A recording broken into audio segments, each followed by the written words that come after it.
All right. Hello, everyone. We're at House of NeVille, and we're about to start our show and tell. And our first person up is Julie Wendy. Hello, Julie. Hi, Joy. Thank you very much. Thanks for having me, obviously. We're so glad that you're in Fort Worth.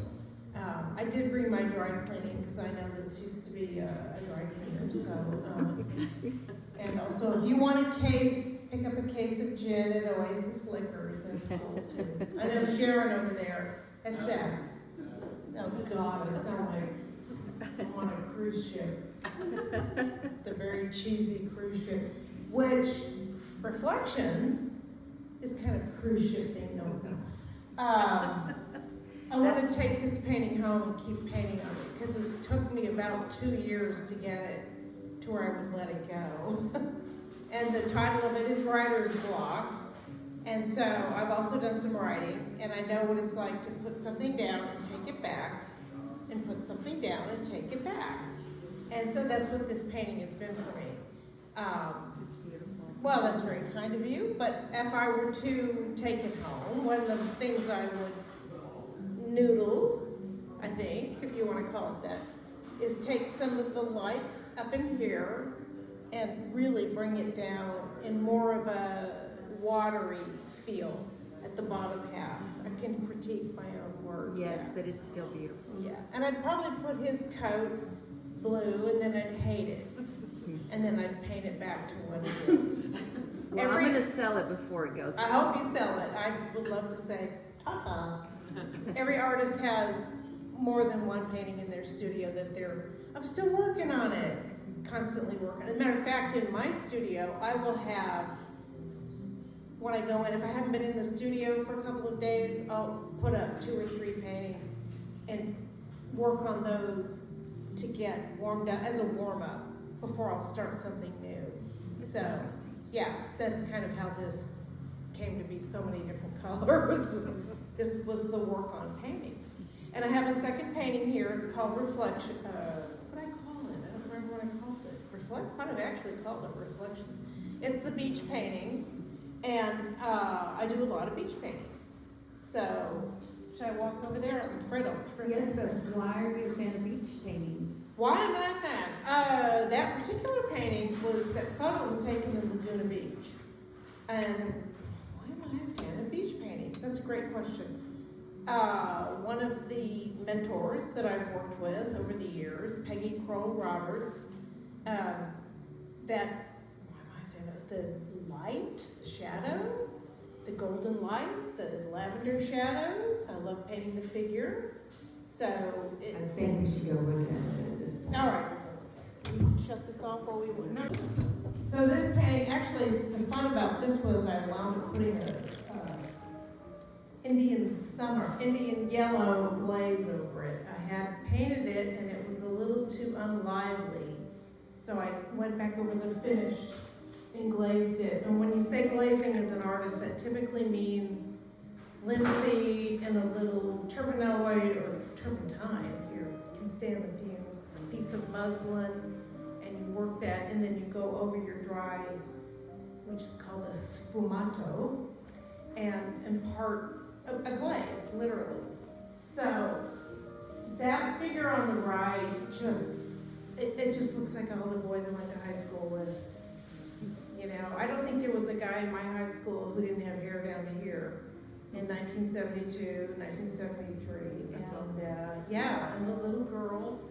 I teach this, I actually taught a workshop painting figures on the beach, so you got to practice it a lot. And that's kind of a ballet pose that she's got. She's got all her weight on one foot. And so that's, used to, when I would take my Nikon and walk down the beach, here in Texas, it's Port Aransas, which I love. Nobody cared. This was in the early 90s, and the parents were like, oh, cool, she's got a camera, whatever. And then that turned into a digital camera, and they were like, whatever, that had internet connectivity.